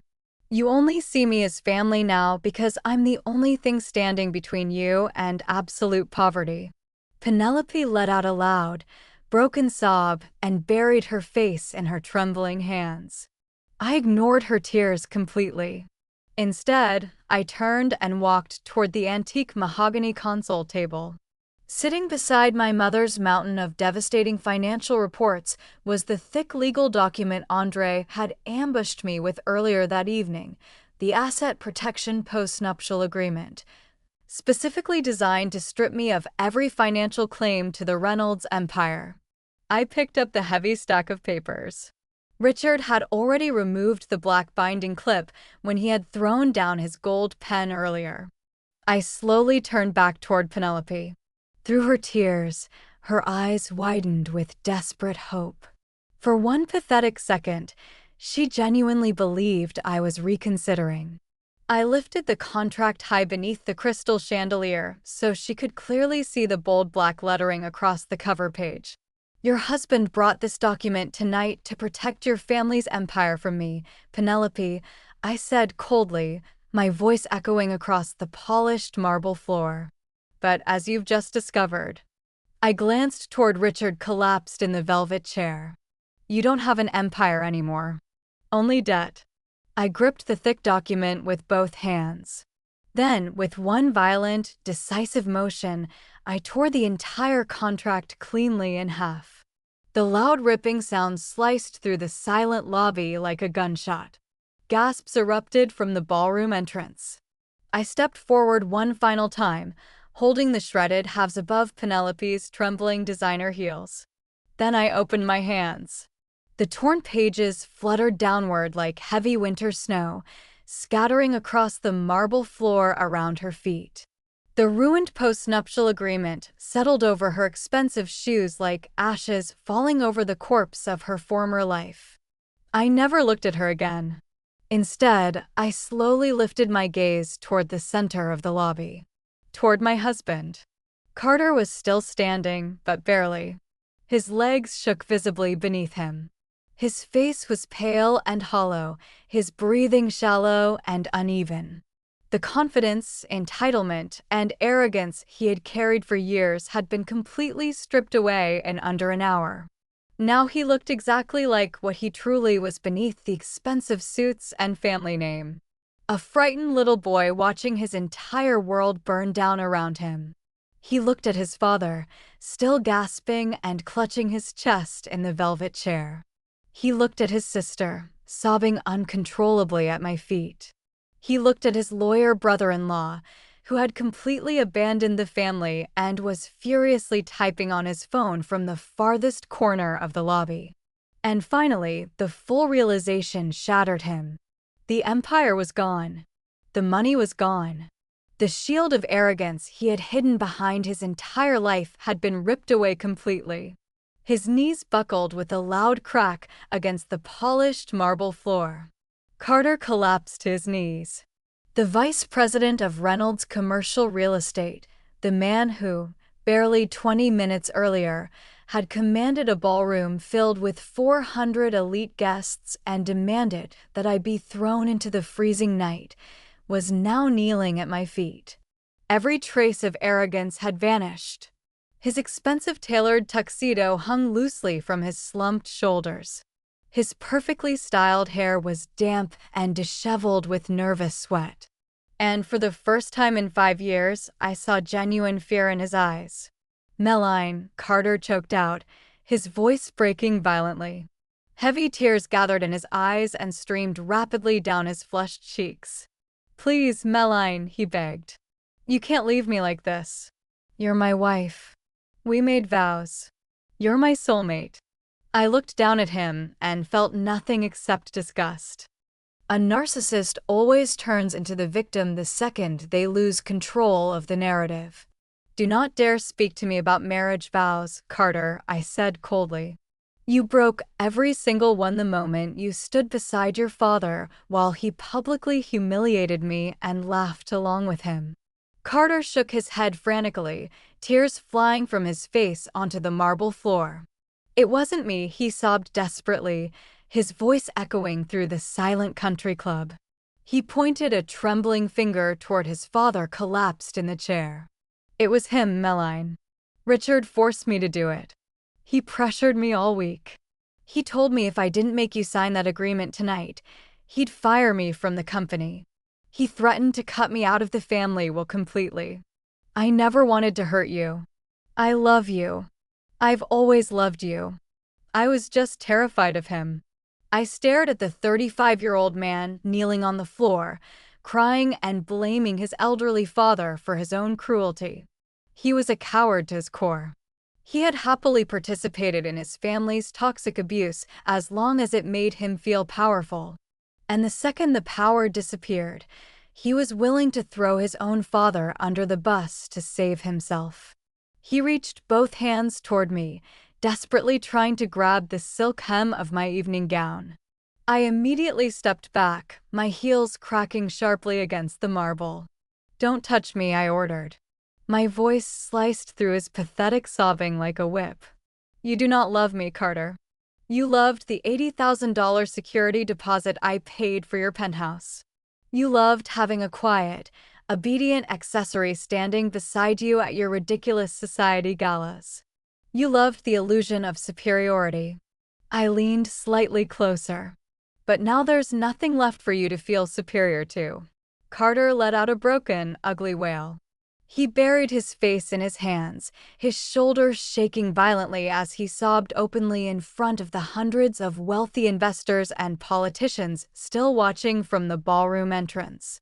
The public humiliation he had tried to inflict on me had completely reversed itself and crushed him beneath its weight. Calmly, I opened the silver clasp of my evening bag. I reached inside and pulled out a small wrinkled square of white linen. The same cocktail napkin Carter had shoved against my chest 30 minutes earlier. I had quietly picked it up from the ballroom floor on my way to the restroom, instinctively knowing I would need the reminder. I stepped forward one last time. Holding the wrinkled linen napkin above his bowed head, I slowly opened my fingers. The white cloth drifted gently downward and landed softly on top of his messy hair. Carter froze as the napkin slid into his trembling lap. "Dry your tears, Carter," I said, staring directly into his swollen, terrified eyes. "And go bankrupt with dignity." He didn't move. He remained frozen on his knees against the cold marble floor, hands trembling in his lap. The white linen napkin rested across him like a pathetic flag of surrender. His broken sobs echoed through the vast lobby as the last remains of his empty empire collapsed around him. I looked at him one final time, memorizing the image of his complete defeat. Then I turned my back on him forever and walked toward my mother. She had watched the entire exchange with the calm, dignified approval of a seasoned general witnessing a flawless victory on the battlefield. I stopped beside her, taking a deep breath of the lobby air. For the first time in 5 years, my lungs felt completely clear. The suffocating pressure of constantly measuring my words, hiding my achievements, and bowing to their ridiculous demands had vanished completely. I felt unbelievably light. My mother gave a single approving nod. Then she motioned to her 2 executive assistants. They moved with the same synchronized precision they had shown upon entering. The assistant on the right carefully gathered the thick red financial dossiers and the single devastating manila folder. He stacked them neatly, placed them back inside the premium Italian leather briefcase, and snapped the heavy metal locks shut. The sharp metallic clicks echoed like a judge's final gavel striking down the Reynolds family legacy. "It's time to leave, Meline," my mother said, her voice calm and commanding. "The air here has become remarkably stale." Without sparing another glance at the man sobbing on the floor, the patriarch hyperventilating in the chair, or the sister-in-law crying uncontrollably, we began our exit. We walked side by side, our heels clicking in perfect unison against the polished marble floor. We headed straight toward the heavy glass doors at the entrance of the country club. The crowd of 400 wealthy investors and social elites who had previously laughed at my expense now scrambled frantically out of our way. They parted like the Red Sea, pressing themselves against the mahogany walls and pillars to make sure they didn't accidentally brush against us. The women who had mocked my dress earlier now looked away, terrified of attracting my mother's attention. The men who had applauded Richard's toast were already calculating how much money they would lose when Reynolds' commercial officially filed for Chapter 11 bankruptcy the next morning. No one made a sound. No one dared offer help to Richard. In the ruthless world of high society, financial weakness was highly contagious, and the Reynolds family had just been exposed as the ultimate plague. As we approached the exit, Hankins and his massive security guards hurried to pull open the heavy glass doors, bowing their heads submissively. They had completely abandoned their loyalty to Carter. We crossed the threshold of the mansion and stepped out into the crisp winter night. The cold air struck my face instantly, washing away the heavy scent of expensive perfume and stale whiskey that had saturated the ballroom. Waiting directly at the bottom of the grand stone steps was a sleek midnight black Maybach. Its engine was already running with a low, powerful hum. A uniformed chauffeur stood at attention beside the rear passenger door, holding it open for us. But just before we reached the bottom step, the heavy glass doors behind us slowly began to close. And in that brief fading gap between the luxury of the outside world and the ruins inside the lobby, absolute chaos finally erupted. The Reynolds family had held their breath while my mother remained in the room, terrified of provoking further retaliation. The second we crossed the threshold, the fragile toxic glue of their fake wealth dissolved instantly. Andre was the first to explode. His deep courtroom voice tore through the lobby, but it was no longer directed at me. He was screaming at Richard and Carter with violent, unhinged fury. "You lied to me completely," Andre roared, his voice cracking with rage. "You told me the finances were secure. You leveraged my professional name on those loan documents. Richard, I'll personally drag you before the Federal Ethics Board before I let you destroy my legal career with you. I'm filing a massive lawsuit against this entire company tomorrow morning." Penelope shrieked hysterically, demanding that Andre stop yelling at her father. Carter suddenly jumped to his feet, abandoning his tears to scream back at his brother-in-law, desperately defending his shattered ego. Within seconds, they were at each other's throats. The men cursed loudly, blaming each other for the failed rescue deal and the hidden debt. The mask of high society elegance had been ripped away completely, revealing the ugly, greedy, selfish monsters they truly were. They were actively cannibalizing one another the exact moment the money disappeared. I paused for a brief second on the stone steps, listening to the vicious shouting match echoing from inside the building. I didn't feel a single ounce of pity. They were finally experiencing the same toxic abuse they had inflicted on me for half a decade, except this time they were doing it to each other. The heavy glass doors finally shut, sealing off the pathetic screams completely. I descended the remaining steps and slid into the warm, luxurious leather interior of the Maybach. My mother slid in beside me. The chauffeur firmly closed the heavy car door, plunging the cabin into serene silence. I leaned back against the plush seat and released one long, slow breath. His entire body went rigid. The cheap bouquet of carnations slipped from his fingers and hit the sidewalk with a soft, pathetic crunch. Even through the reinforced studio glass, I could see the exact moment the blood drained from his face. Divorce petition. The bold legal title stretched across the top of the page in brutal black letters. My mother had wasted absolutely no time. Carter's hands began trembling violently as he flipped through the remaining documents. Every page detailed the complete dissolution of our marriage, the forfeiture of marital claims, and the final liquidation of all shared obligations. There was no emotional language, no dramatic accusations, just cold legal precision, the kind that ends lives quietly. "No," Carter whispered weakly, stumbling backward on the sidewalk. No, she can't do this. Mad wouldn't do this to me." One of the security guards finally spoke for the first time. "Mrs. Sinclair Reynolds has already done it, sir." The title hit Carter like another physical blow. Mrs. Sinclair Reynolds. Not Mad. Not his wife. A Sinclair first. A Reynolds only by temporary mistake. Carter shook his head frantically and pressed both palms against the glass window, searching desperately for me inside the studio. His eyes finally found me standing near my work table beneath the sunlight pouring from the skylights. For a moment, he simply stared. And for the first time since I had met him, he truly saw me. Not the quiet woman he could control. Not the obedient accessory standing silently beside him at galas. Not the convenient emotional punching bag his family could humiliate for entertainment. He saw someone entirely beyond his reach. I stood there calmly in my paint-stained overalls, holding my restoration brush with steady fingers, surrounded by priceless artwork and complete peace.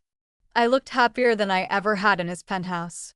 That realization shattered him more completely than the bankruptcy ever could. "Mad," he shouted desperately, slamming one hand against the glass. Please talk to me. I made mistakes, okay? I was scared. My father manipulated me. I can fix this. We can fix this. I slowly set my brush down on the wooden table beside me. Then I walked toward the front window. The two security guards immediately stepped aside to allow me forward, though they still remained between us. Carter's expression flooded instantly with pathetic hope the second I approached. He thought I had finally softened. He thought the tears and ruined appearance were working. I stopped on the opposite side of the glass, only a few feet away from him. The thick reinforced window separated our worlds completely. Carter raised a trembling hand toward the glass. I didn't raise mine. "Mad," he whispered, his voice cracking. "Please don't leave me like this." I studied him quietly. 7 days ago, I would have destroyed myself trying to comfort this man. 7 days ago, I still believed love could survive humiliation. Now I saw him clearly. A weak man raised by weak people. A man who confused cruelty with power because it was the only language his family had ever taught him. I felt no hatred anymore, only distance. "You already left me, Carter," I said calmly through the glass. "You left me every single time you chose their approval over my dignity." Fresh tears spilled down his face. "I love you," he choked out desperately. I gave a faint, almost sad shake of my head. "No," I replied softly. "You loved having someone willing to shrink herself so you could feel bigger." Carter looked like he had been stabbed directly through the chest. I reached into the pocket of my paint-stained overalls and pulled out a folded white napkin. The same cocktail napkin. The one he had thrown at me in the ballroom. His eyes widened in horror the second he recognized it.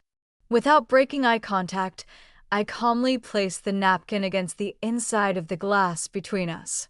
Then I turned away. Completely. I walked back toward my work table without another word.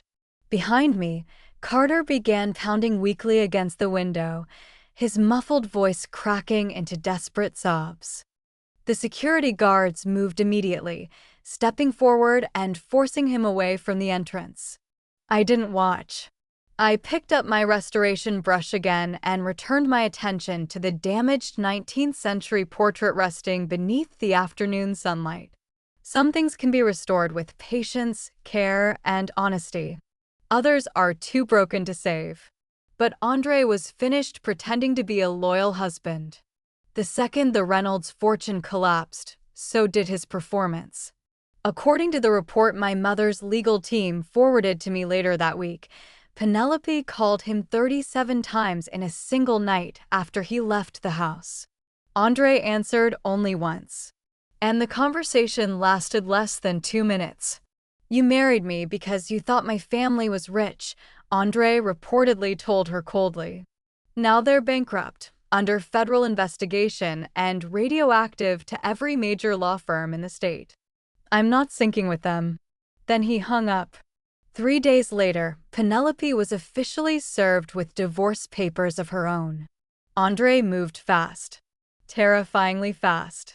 The man who once stood in the country club lobby threatening to bury me in litigation now used those exact same legal tactics against his own wife. He filed emergency motions to separate their remaining assets, revoked her access to his personal accounts, and demanded the immediate return of every luxury item purchased using his income, including the diamond tennis bracelet she had worn so proudly at the anniversary party. Penelope completely unraveled. Without the Reynolds money, without Andre's salary, and without the illusion of social superiority she had built her entire personality around, there was nothing left underneath. My mother's investigators later discovered she had attempted to sell counterfeit designer handbags online just to cover her mounting credit card debt.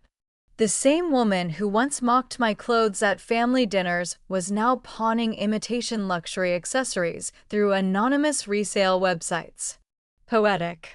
But the most devastating collapse of all belonged to Carter. Bankruptcy stripped away the only identity he had ever possessed. He no longer had the penthouse. No longer had the company title.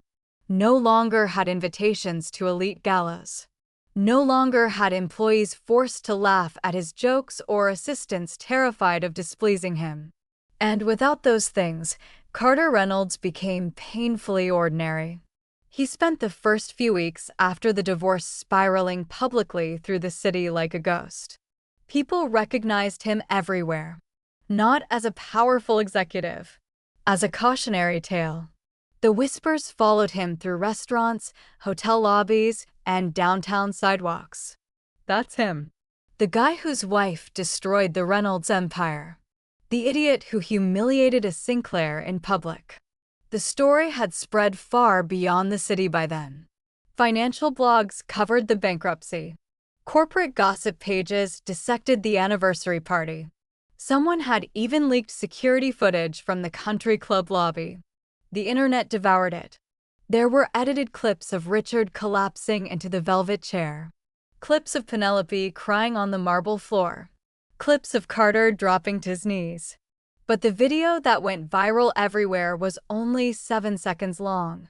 It showed Carter kneeling on the marble floor beneath the chandelier while the white cocktail napkin slid from his hair into his lap. And my voice saying calmly, "Wipe your tears, Carter, and go bankrupt properly." The internet turned him into a punchline overnight. He stopped leaving the motel after that. Eventually, one of my mother's investigators informed us that Carter had attempted to contact several former business associates looking for work.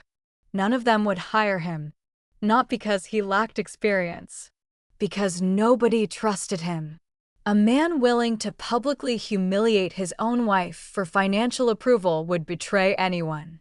That reputation sticks permanently. One rainy Thursday evening, nearly 2 months after the anniversary party, I stayed late at my restoration studio finishing the final varnish on a Renaissance landscape painting. The city outside was dark and quiet. Soft jazz drifted through the studio speakers while rain tapped gently against the skylights overhead. I was happy, truly happy. Not the performative happiness I used to fake beside Carter at galas. Not the exhausting smile I wore to survive family dinners. Real peace. The kind that settles deep into your bones after surviving something ugly. I had just finished cleaning my brushes when one of the private security guards approached quietly from the front entrance. "Miss Sinclair," he said carefully, "there's someone outside asking to see you." I already knew who it was before I looked. Carter. Again. But this time he wasn't carrying flowers. He stood alone beneath the rain outside the studio window, completely soaked through. His wrinkled coat clung heavily to his thin frame, and dark circles hollowed the skin beneath his eyes. He looked older. Not by months. By decades. He stared through the rain-streaked glass with the desperate expression of a man standing outside the ruins of his own life. The guard waited for instructions. I looked at Carter silently for a long moment. Then I returned my attention to the painting on my work table. "Tell him," I said calmly, "the gallery is closed." "That's new," I said with a small smile as she handed me one of the coffees. My mother looked around the studio, taking in the restored canvases, jars of pigment, and the golden dust floating beneath the afternoon light. "I thought it was time to visit you as your mother," she replied softly, "not as your CEO." I took a sip of the hot coffee, and for the first time in years, the silence between us felt easy. There were no contracts on the table, no lawyers waiting for instructions, no financial wars left to fight, only peace. Josephine walked slowly across the studio until she stopped in front of the 19th century portrait I was restoring. "You were always better at building things than destroying them," she finally said. I looked at the delicate brushstroke I was repairing. Maybe that's why I survived. My mother let out a faint laugh, rare and genuine. For a moment, neither of us spoke. Outside, the city kept moving as always, taxis passing by, people hurrying down sidewalks, the distant sound of a siren. But inside the studio, time seemed to stand still. Then my mother set her coffee cup down on the table and looked directly at me. "Carter tried to contact me yesterday." I didn't react. I simply continued carefully cleaning the cracked edge of the painting. "And?" He wants to negotiate the divorce personally. She paused. He says he still loves you. This time I stopped. Not because of pain. Not because of nostalgia. Only because the statement felt absurdly distant, as if she were talking about another life, another woman. He never loved me, I answered calmly. He loved having someone willing to make herself smaller so he could feel bigger. My mother nodded slowly, accepting the truth without argument. Then she walked toward the massive studio windows and looked out over the city's skyline. "Do you know what truly enraged Richard?" she asked. I raised an eyebrow. It wasn't losing the money. Men like him always believe they can earn it back. She slightly turned her head toward me. What truly destroyed him was discovering that the person he looked down on the most was actually the most powerful person in the room. The studio fell silent again. I looked down at my paint-stained hands. For 5 years, I had lived smaller than I was. I had softened my voice, hidden my last name, minimized my achievements, and allowed cruel people to decide how much space I deserved to occupy. I would never do that again. My mother picked up her coat. "I have a flight to Manhattan in 2 hours," she said. "The board wants to celebrate another investment fund acquisition." I smiled faintly. "The world never stops moving for you, does it?" She returned a graceful, tired smile. "No, but for you, perhaps it finally should." She walked toward the door, but before leaving, she stopped. "Meline." "Yes." Never shrink yourself again just to fit inside someone else's mediocrity. And then she left. The bell above the door rang softly as she stepped out onto the street. I remained alone in the studio, surrounded by the scent of oil paint, old wood, and fresh coffee. The golden light of sunset illuminated the restored portrait in front of me. A woman once broken, forgotten, and covered in cracks, slowly brought back to life. I smiled, because I finally understood something important. I didn't survive the Reynolds family. I was reborn after them. 6 months after that quiet cup of coffee, the bell above the door of my tiny downtown studio rang for the very last time. I carefully packed away my sable brushes, expensive chemical solvents, and delicate canvases. Then I locked the door, permanently closing it on the quiet, accommodating woman who used to hide from her own shadow. I no longer needed a cramped, hidden workspace. I needed a kingdom of my own design. I stood on the busy, tree-lined sidewalk of the city's exclusive arts district, staring up at the breathtaking facade of my new building. Morning sunlight reflected brilliantly across the floor-to-ceiling glass windows, flooding the entire interior with warm natural light. Above the entrance, elegant brushed steel letters stretched across a slab of white marble. Sinclair Restoration and Fine Arts Gallery.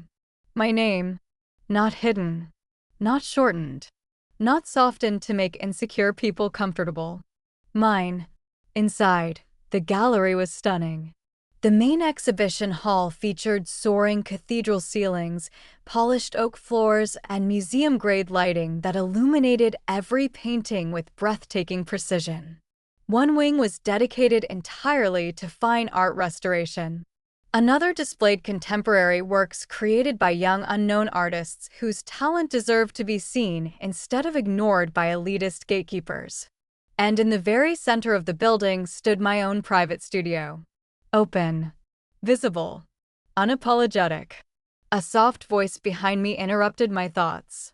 "You're staring at it like you still don't believe it's real."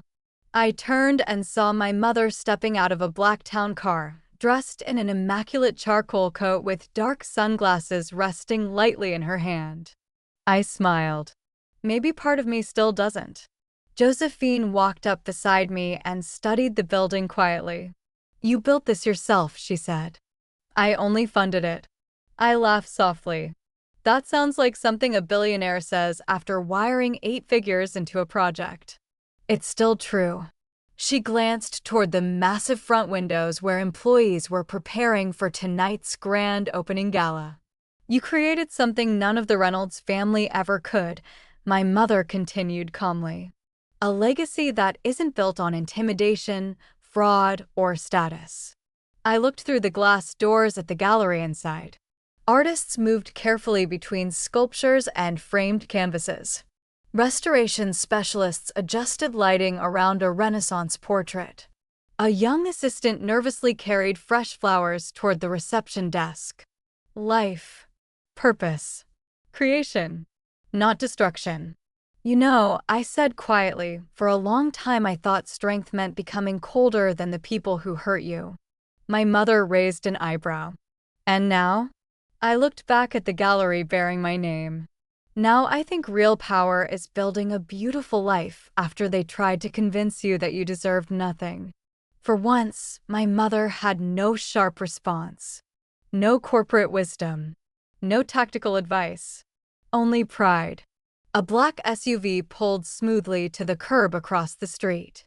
A young reporter stepped out, staring wide-eyed at the building before quickly checking her notes.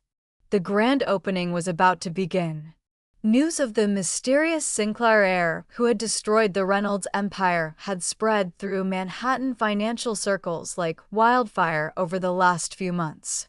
Investors, collectors, journalists, and socialites were all desperate for an invitation tonight. Not because of scandal, because power attracts attention. But this time, the power belonged to me. My phone buzzed softly inside my coat pocket. I glanced down at the screen.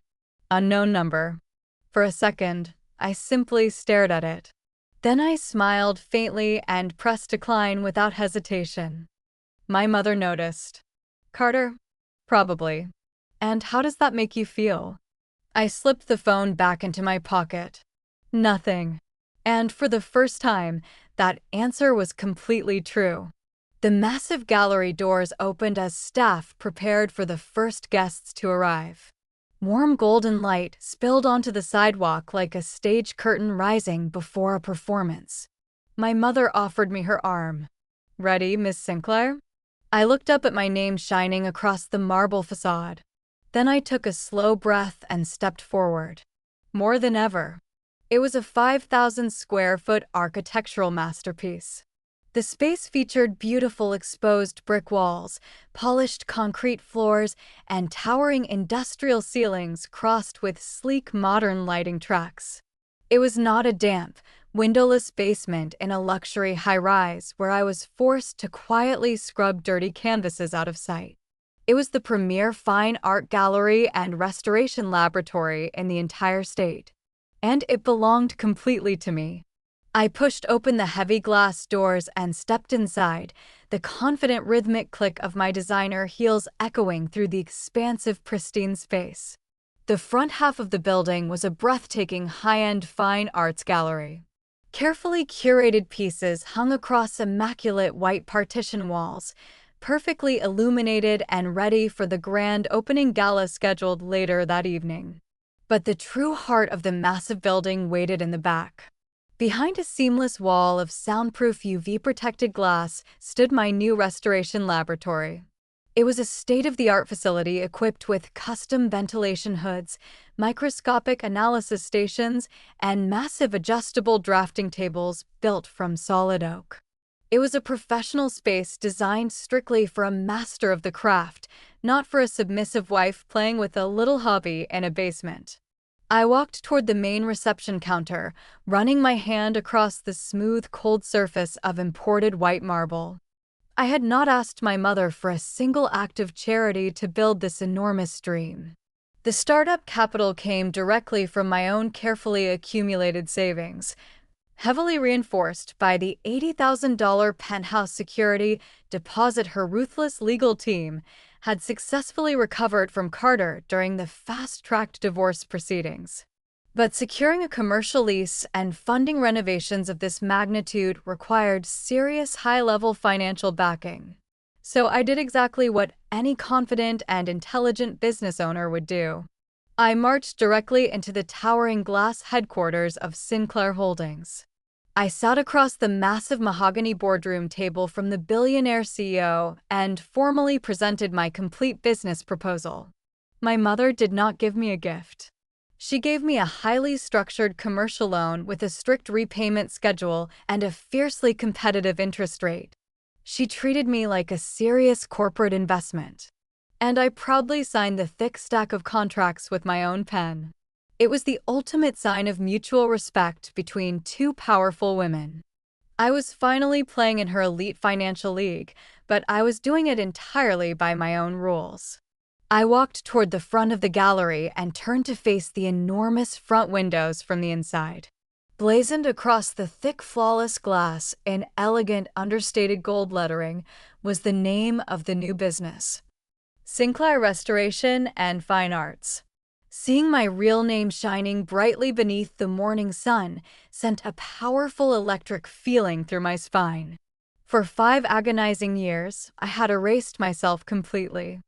I had desperately tried to shrink my intelligence, my ambition, and my family legacy just to fit comfortably inside the small, fragile box Carter Reynolds built for me. I willingly played the role of the quiet, accommodating nobody because I falsely believed making myself smaller was the only way to earn the love of a mediocre man.